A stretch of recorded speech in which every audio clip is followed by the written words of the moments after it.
بسم اللہ الرحمن الرحیم۔ حکایات رومی۔ ایک عورت کو اللہ ہر بار اولاد نرینہ سے نوازتا، مگر چند ماہ بعد وہ بچہ فوت ہو جاتا، لیکن وہ عورت ہر بار صبر کرتی اور اللہ کی حکمت سے راضی رہتی تھی۔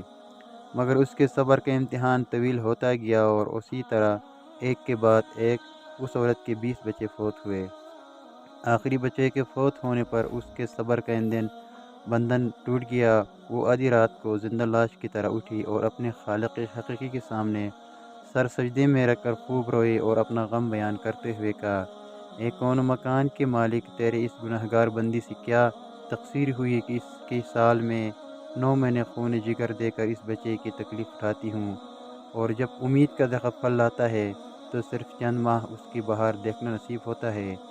آئے دن میرا دل غم کے ہول کا شکار رہتا ہے کہ میرا بچہ پروان چڑھے گا بھی کہ نہیں۔ اے دکھی ظلم کے بید جاننے والے، مجھے بے نواز پر اپنا لطف کرم فرما دے۔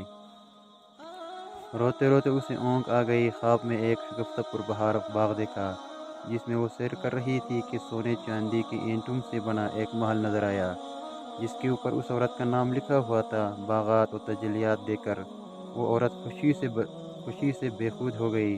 محل کے اندر جا کر دیکھا تو اس میں ہر طرح کی نعمت موجود تھی، اور اس کے تمام بچے بھی اس محل میں موجود تھے، جو اسے وہاں دیکھ کے خوشی سے جھوم اٹھے تھے۔ پھر اس عورت نے ایک غیبی آواز سنی کہ تو نے اپنے بچوں کے مرنے پر جو صبر کیا تھا، یہ سب اس کا اجر ہے۔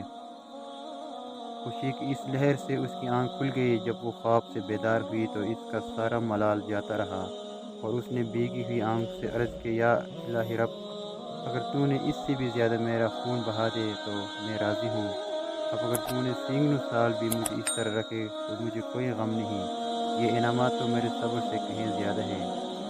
درس حیات: انسان کو ہر حال میں صبر کا دامن تھامے رکھنا چاہیے، کیونکہ یہی چیز انسان کو اللہ کے قریب کرتی ہے۔